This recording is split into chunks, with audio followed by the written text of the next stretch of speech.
Hello, my name is Jodi Low, and this is the Leadership Lowdown, powered by the BBB and You and Improved. The Leadership Lowdown cuts through the clutter and gets to the heart of what makes businesses tick. We want to share the stories that matter to you, all of the successes and triumphs and all of the pitfalls, and everything that happens in between. So with that, let's get on to today's show.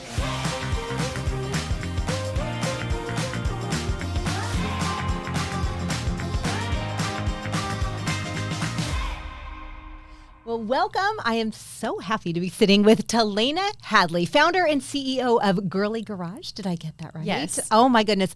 I've been so excited to actually talk to you because I have heard about you. I have been looking into your business and I'm like, this may be the coolest thing ever. And as a female, I so appreciate this because it is not my world and I cannot wait to learn about it. So tell us about you and your business and the path to get there, because I think it's fascinating. Yeah, thank you. And honestly, it really has been a journey. Yeah. And it's funny because people are like, how did you end up as a girl in the automotive industry? How did you end up today? That's always everybody's question, Of course, right? of course. And the thing is that it's not about being a girl in automotive, right? It's about a passion. It's about a drive. It's about being in service of others. Yes.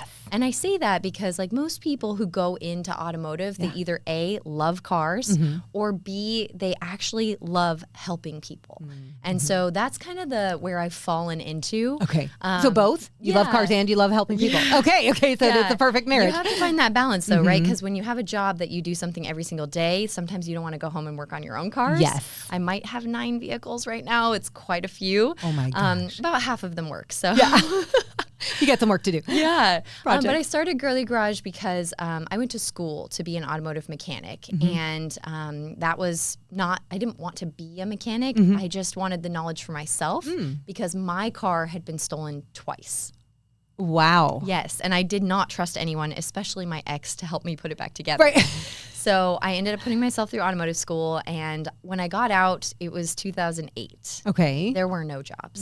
So I kept my job at Olive Garden and I ended up in racing a year later. So I got to travel the U.S. and Canada working for a whole bunch of different race teams and race tracks. Wow. What kind of racing? All sorts of racing, mostly just automobiles, though. Okay. The coolest series I worked for was F430 Challenge, which is a Ferrari Challenge group, and we got to open for F1 in Montreal one time. So fun. So cool. So cool.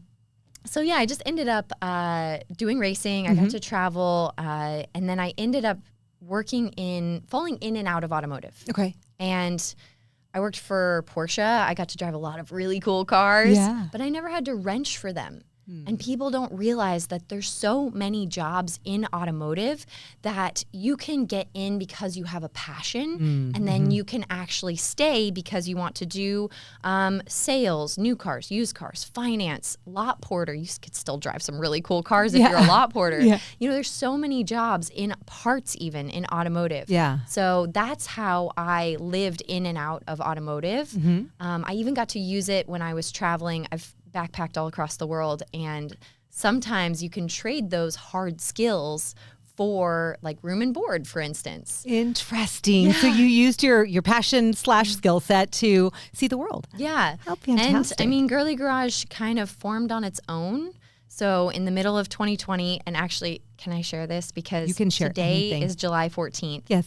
And I got a memories note from one of my photo albums this morning that 5 years ago today is the day that my friend Marianne called me up and she was like, hey, I just went and got my oil changed. They're telling me that my brakes are metal to metal and they're super dangerous. Can you please check them? And I was like, are they making noise? And she said, no. And I was like, then they're not metal to metal. And she was like, look, I use this car to carry my kids. Please help me out. So she brought her car over. She only needed brake pads. She didn't need rotors. She also needed spark plugs. We did brake pads and spark plugs for less than $300. And they were quoting her $2,500. Unbelievable. And I was like, I need to be using my skills to help people. Yeah. So that was 5 years ago today. Well, A, congratulations. B, I love the fact that you took something that is truly a passion of yours and found such a special way to give and help because, as a female, I mean, if you don't know, and I shouldn't really say as a female because there's many men that don't know anything about automotive either, right? So not to be generalizing. However, I know that I often get that kind of head scratch of like, well, I mean, I'd love to believe that this is true and accurate. And if it's a BBB accredited business, then we go, okay, we know that these people are on the up and up, but oftentimes people don't know and they do get taken advantage of. So what a great resource to have you. That's fantastic. Thank you. And I mean, I'll teach anybody who wants to learn. I just advertise to women because they understand the value of knowledge. Right. And it aligns, right? Yeah. Because there's only 19,000 trained mechanics in the actual mechanic field, licensed mechanics that are female in our entire country of 350 million people. 350 million people, and there's 19,000, you said? 19,000 female licensed mechanics, yeah. That is wild. Isn't that nuts? That is wild. That is actually really wild. So tell us, are you from San Diego originally? Or? No, I'm from Northern California. Northern California, okay. And so when you, 5 years ago, decided, okay, I'm taking this passion, I'm starting this, do you have your own facility, or are you teaching, or both, or how what does all that look like? Yeah, great question. Yeah. I started out as a mobile mechanic, so I just threw all my tools in the back of my two-door Honda Civic and started helping people out in a mobile capacity, which was great in the middle of COVID where you weren't allowed to be in a building anyway. Yeah. And then at some point, people just started asking me if I would teach them, and I realized I was actually a teacher.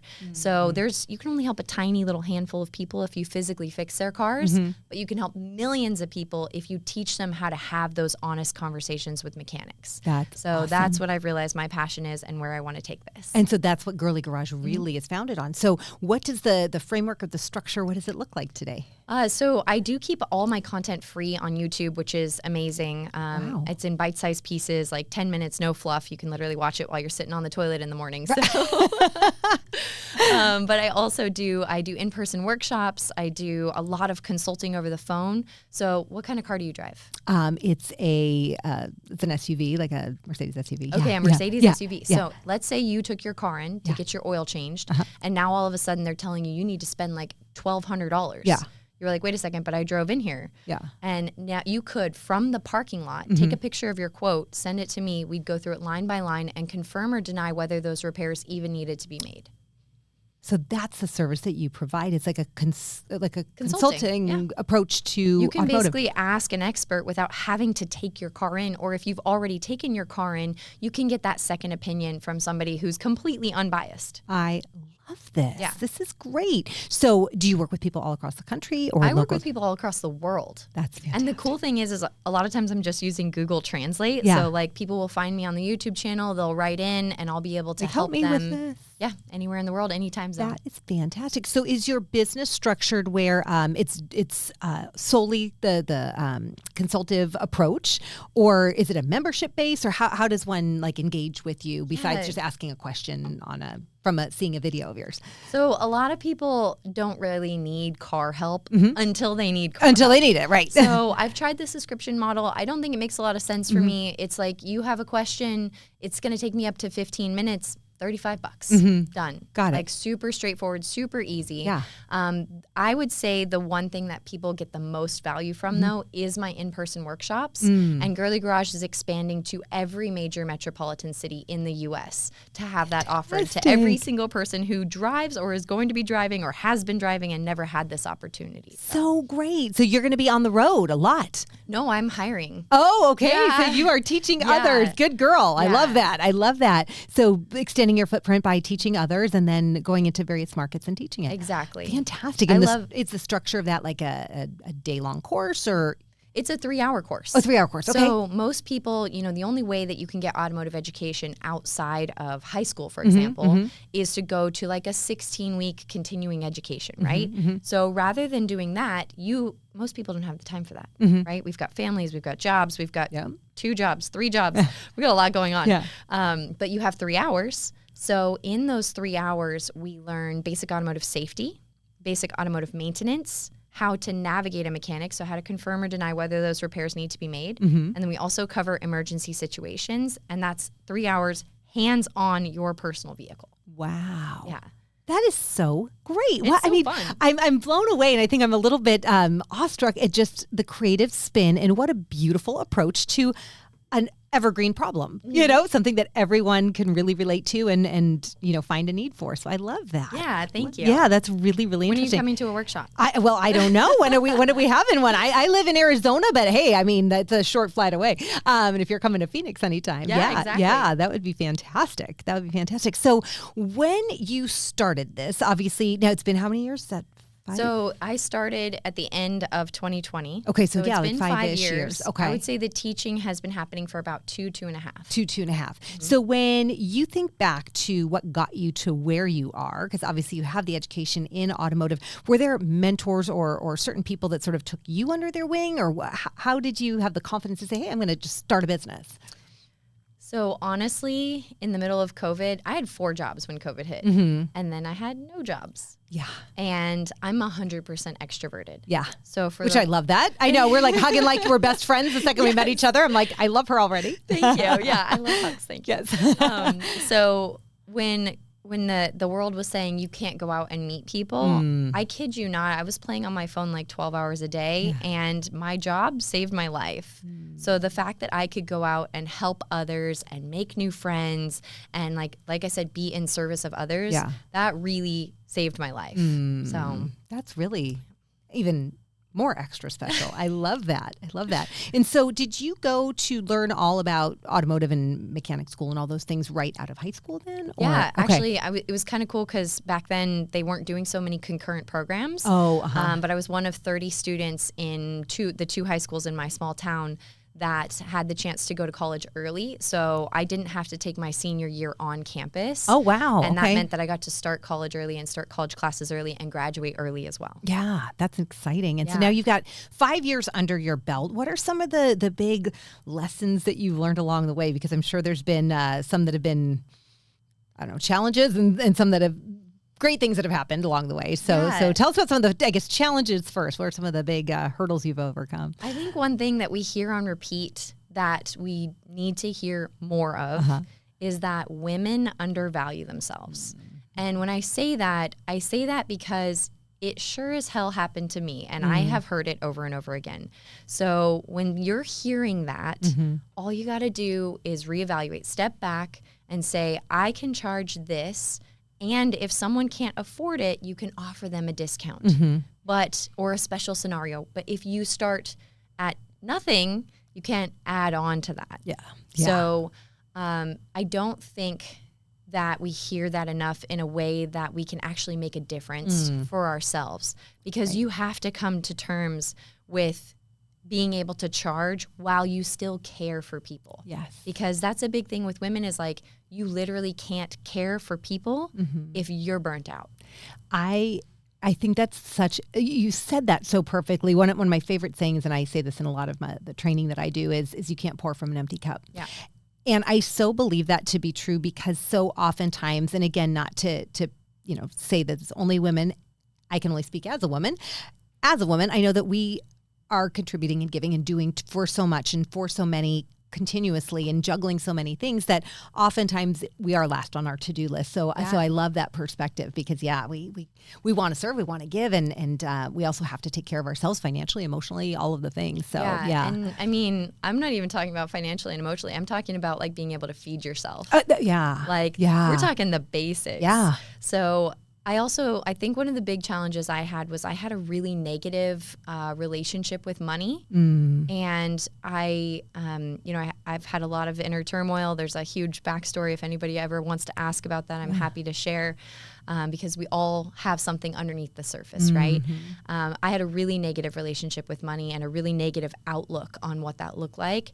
And it took me, I would say, no less than 6 months to start changing that conversation so that money started to flow through me instead of stopping at me, so that I could use the money that I was receiving to help others. Got it. And being more of a conduit for Yes. it. Yeah. Do you mind sharing? Because I think this is fascinating. Or if not, we don't have to, and we can I'll give you the Cliff's Notes. Okay. Because I don't want to cry. Oh, okay. And crying is okay. I think we've had our last guest cried and our one this morning. It happens. Good. I mean, like, emotions are real, right? Emotions are real. This is all about authenticity. So that is actually one of my core values. So if emotions come, I think that means you're in your truth. So, well, and I think it's helpful to understand too, because we push so hard to create small business, especially in a country that isn't supporting small business so much right now. Luckily, we have people like the BBB who actually care. Yeah. Thank you. Yes, it's so true. It's so true. In the middle of my business in 2022, my little brother died by suicide. And I was very close with him. And I ended up like moving to the Bay Area to try and talk him out of it, you know, and do all the things I could possibly do. And then I left the country. I couldn't make myself come back. I didn't work for at least 9 months. And it taught me a lot of things. Number one, to answer the question about money, my brother had plenty of money. Like, he could have gotten all the help there was, and money did nothing. And so that's where like my really big negative relationship with money stemmed from. Got it. And then the second thing it taught me is that your business is still there. Like, you don't have to burn the candle at both ends. You can sleep, you can eat, you can spend time with your family. If you're building something that matters, it will still be there tomorrow or 9 months from now. Thank you. And I appreciate the transparency and the vulnerability, because I'm sure not something easy to ever speak about, let alone in a setting like this. But I appreciate that, because I do really feel, and one of my, this show is for me, it's a passion project. And the reason I love to give in this way, much like you, is I feel like if we don't take time to get curious and learn about each other, we have missed the opportunity of this thing called life, right? Yeah. And so you sharing that is certainly going to have a ripple effect. So thank you, because that means a lot. And I do understand what you're talking about too, in that blocking of money, and you have to be that conduit and be okay with receiving so that you can give and contribute back to the things and people and entities that matter most in your world. So, and the conduit was the easiest way to start having that conversation with myself, because you're having that internal conversation. And as soon as you're like, if I receive, I can help. And then I have known since I was 14 years old that it was my purpose in life to positively impact as many people's lives as possible. And I don't know if that means a smile. I don't know if that means like actually, letting somebody sleep on your couch. I don't know what that looks like, but that is my life mission. Love it. And the fact that I happen to be in the right place at the right time. And I feel like it's so hard to say this, because everybody who's like, oh my gosh, I'm going to have the next Facebook, right? You will have the next Facebook if you're in the right place at the right time, solving a big problem, right? And I finally feel like I'm in the right place at the right time, and I know that there's people out there who are going to benefit from this. Absolutely. So. And it's interesting, you mentioned I've known since I was 14, so that's a very specific number. Was there something that happened at 14 that was an epiphany or a light bulb moment? The teenage angst, you know, you're like thinking about what life actually matters and if life matters and all those things that we go through as we're developing, especially for young women, because, you're going through that a lot earlier, to think through like, what is my purpose on this planet? What am I actually doing here? Yes. So I very specifically remember it was a very pivotal time. Yeah. Wonderful. How great. Well, I appreciate you sharing all of this. When you think of Girly Garage, and I don't know about you, I am one who loves to, think forward and forecast and have big visions. However, I'm also very grounded in the moment and being open to whatever paths may open up, because we don't always know that. And sometimes we have a long-term trajectory and then we close ourselves off because we're so focused on that. So I don't know what your vision is on that, but when you think of today, what Girly Garage looks like in a year or two from now, maybe 5 years, whatever that is, is there a grand vision? Do you have a grand vision for what it might totally be? Grand vision. Okay. So I've thought about it a lot, and I don't think it's a licensed model. I really want to have employees, number one, because I've always wanted to give good people jobs. Yeah. And number two, I think that way you can actually take care of people. There's so many people in the automotive industry that don't even have a retirement plan. Yeah. And you're like, wait a second, you're working on cars and you don't plan to retire by the time you're 50? Like your back, your legs, your hands, like they're going to hate you. Like we need to think through like having an end to us working. Yes, getting something set up for your future. Yeah. And your future for yourself, your future for your family, whatever that might look like. Like I want you to travel, enjoy life that we're talking about, right? Exactly. So I want to have employees.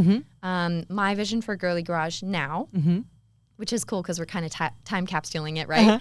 Is I envision Girly Garage being in every major metropolitan city from an educational standpoint. And then after that's grown a bit, in the next 3 to 5 years, I also expect there to be a physical arm. So there will be actual physical locations for Girly Garage to provide instruction and also to fix people's cars because people still need their cars fixed. 100%. Yeah. So, I love this. Yeah, that's the partnership I see. I've got a lot of amazing contracts with the libraries and with the DA's office and Girl Scouts and TANF Native American families, like so many amazing people that understand the value of being able to have that honest conversation with mechanics. So wonderful. I'm so excited for you and to just, I feel like I need to pop popcorn and just watch this all unfold. It's just fantastic. And I love that you're so connected with the BBB, which obviously provides so many resources. So great that you've tapped into that and found that community as well. Well, I shared before we got started that I have some fun questions that I'd love to ask, a little getting to know you piece for our listeners. So first and foremost, what is your favorite word? Just one word? One word. What's your favorite word? I mean, it could be a phrase, I suppose. Wow. I guess maybe I could give you a phrase that I live by. Okay. Because I have 3 phrases that I live by. Okay. But people make time for the things that they want. And I say that because no matter where you are in your life, everything is busy all the time. Busy, busy, busy, right? People make time for the things that they want. So if they're not making time for you, it's because they don't want to. Yeah. Or if they're not making time, in my case, to fix their car, it's because either A, something is being put higher priority, or because they just don't want to. So like, I use that in so many aspects of my life. I use it in relationships. I use it in business. I use it in everyday scenarios. Yeah. And I think that's something that I really live by. Yeah, I love that. Is there a word or phrase that you don't like? Whenever I'm working out really, really hard, because you got to keep your body fit, right? 100%. Otherwise, you'll never make it to that 50-year-old mark. But I just don't like it when people are like, oh, it's so hard. It's so challenging. It's like, dig in. I'm like, no, you know what? I'm here because I'm expressing the best of myself and I want to grow. Yeah. So rather than using like the negative connotation words, I like to take those and just put a positive spin on it. Yes. So that, again, that internal conversation that you're having, even when you're in the grind, whatever it is, you're like, oh, I have positive words coming out. Yes. You are speaking my language. This is what I do, right? I have a leadership training company. And so fantastic. This is what we talk about is mindset and words and it absolutely shapes your whole trajectory of your future. So I love this. I have to ask you, have you seen that experiment where it was like a Japanese experiment where they were talking to plants? Yes. And the plants either would flourish or die based on the words that they used. Everything was the same except for the way that they were speaking to them. Yes. Which is fantastic because it really does emphasize and punctuate how imperative not only the words that come out of our mouth, but our internal thoughts because it translates in all areas. Yeah. I love this. Oh my gosh, we could have so many conversations about this. This is fantastic. You're my people. So for you, Telena, what turns you on creatively, spiritually, emotionally? Like what just lights you up? I mean, people. Yeah. It's people. It's always people. And I feel like we've lost a lot of our ability to communicate with each other and humanity in general. I'm the person that is going to talk to everybody at the bus stop. Yeah. Like I can't help myself. Yeah. And I don't care if you're playing on your phone. I'm going to compliment you on something cute or like just, like say how beautiful and sunny it is. Like it doesn't take anything to be nice to the person next to you or to be kind. And I think there's a difference between being kind and being nice. So you should always be kind. You don't always have to be nice. Yes. So that's a great phrase to live by too. Humanity. There is humanity. Absolutely. Is there something, whether it's again creatively, spiritually, emotionally, that turns you off? That just like, oh, man, these are like soul searching. I know. Well, we go deep on the Leadership Lowdown. I think It's just the opposite, Yeah. if you're ever on a date and somebody is rude to your wait staff, yes, you can complain, I guess, under your breath, or maybe something went sideways and you guys can hash it out together. But you don't need to be rude to somebody. Absolutely. Maybe One of my that biggest human pet peeves. lost their dog that morning and still has to pay for the vet bills and had to come to work. You have no idea. You have no idea the size of the rock in their shoe, right? Yeah. No, I'm 100%. The rock in their shoe. Yeah. Oh my gosh, I love that. Right? I mean, everybody's got a rock in their shoe. You just never know the size of it. Yeah. Yeah. 100%. I love that. What sound or noise do you love? What sound or noise do I love? Wow, goodness. What sound or noise do I love? I mean, I listen to a lot of EDM, electronic dance music. Okay. I feel like it's depending on which genre you're picking for the day. It really has kind of a beat that helps your life kind of just keep going. It's very just has a good steady. pulse to it. A pulse. Yeah. I love that. Yeah. I was thinking you might say like a rev of an engine or something automotive related. Oh my gosh, I love you brought it up. Okay. So I can something? pick the sound of a Honda starter in any parking lot. So Hondas have a very specific sound when their car starts. Seriously? It sounds ridiculous. No, but you know it. This is your world. That's so funny. And you like the sound? It's the sound you like. Yeah. It's like, that was a Honda. That's so funny. Isn't that so funny? We all have our own paths, and something I will never in my life be able to identify. I That's can something help you pick it out. Don't worry. You're like, I got you, girl. We're gonna help you with this. Is there a sound or noise that you do not like? Oh yes, all the problems with cars going past me. I could be out working on a car because I'm mobile, so I'll be in the street helping somebody out, and somebody will go past me, and I'm like, please fix your brakes. Oh my God. Or I've heard people drive past with flat tires. I literally tried to wave them down before. Power steering's really easy to identify. You're just like, please fix your power steering. That is so funny. Yeah. So any car breakdown or faulty something, that would be think frustrating. about it, you're in a giant 3,000-pound vehicle hurtling yourself around the neighborhood or 80 miles an hour down the freeway.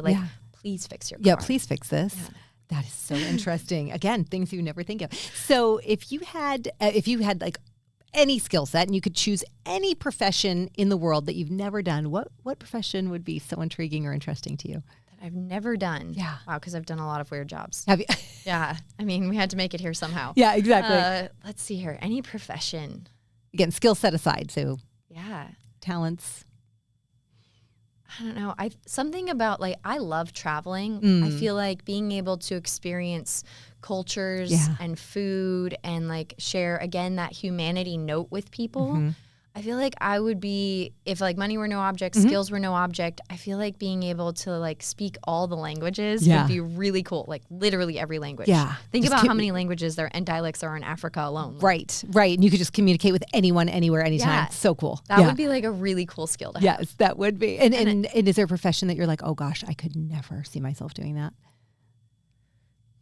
I love my dentist so much. She's so good at what she does. I could never do her job. Yeah, you're like, no, not for me. Yeah. I'm with you. Dental and medical would be really, really tough for me. Yeah, well, so I can't do blood and guts, but I can do oil and coolant. I mean, surgery. Kind of. It's surgery. Yeah. It's all under the hood. Oh, transmission fluid. Yeah. So bad. Not good. Yeah. Not good. I love this. So to wrap us up with these questions, if heaven exists, what would you love to hear God say when you arrive at the pearly gates many, many, many years from now? Good job. Nice. Yeah. Pretty simple. Yeah. Yeah. You did good work. Well, you do good work, clearly. I do my best, honestly. And that's all you can ever ask, right? So if you say that you're going to try, that technically has an implication of failure. So if you always just say you're going to do your best and you do your best, how could anybody be upset with you for that? 100%. You have no idea how much you're speaking my language, because in my company, we don't use the word try. We do not use it. My kids, since they were babies, have learned that that's a 4-letter word. Yeah. We do not use the T word because it's either you do or not do not. It's kind of Yoda-ish, but it's, very true. Do it or don't do it. But again, yeah, exactly. You can't be half pregnant. So. And you can't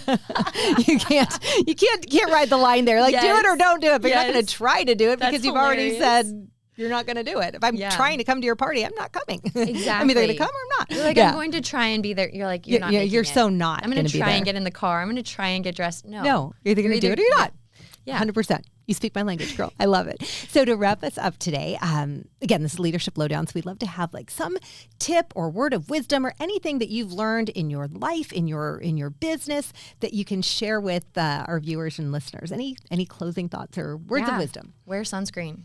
Oh my I'm serious. I was not expecting that. Okay, talk to us about this. It seems like that's a very that came right off the top of your tongue. Yeah, I mean, honestly, sun damage is something that's non-reversible. I'm out in the sun all day, every day. I used to burn my forehead at racetracks every single year, and like it was bad. Mm-hmm. I know that our sunscreens now are incredibly toxic, so you have to find something that works for you. That's usually like mineral based. I don't care if it makes your skin look funky while you're wearing it. Everybody knows you're wearing sunscreen, so like they're not judging you. Yeah, they will judge you when you're 85 and your skin's falling off. Yeah, so or maybe you don't have skin because you had to have it removed from melanoma. Yeah, so that's my biggest thing is like I would tell my 19-year-old self wear sunscreen. That's a really good tip, and if anyone's watching this, I tend to like the sun. So there's that. So good reminder. Thank you. Yeah. Thank you. Well, thank you so much too. So love our conversation, and I feel like we could have many more hours together, but we'll wrap it with that little word of wisdom, which I love. And with that, thank you for joining us. Thank you. And again, it's the Leadership Lowdown with Jodi Low. Thank you for joining us today. And remember, leaders are learners, so stay curious and keep leading with love.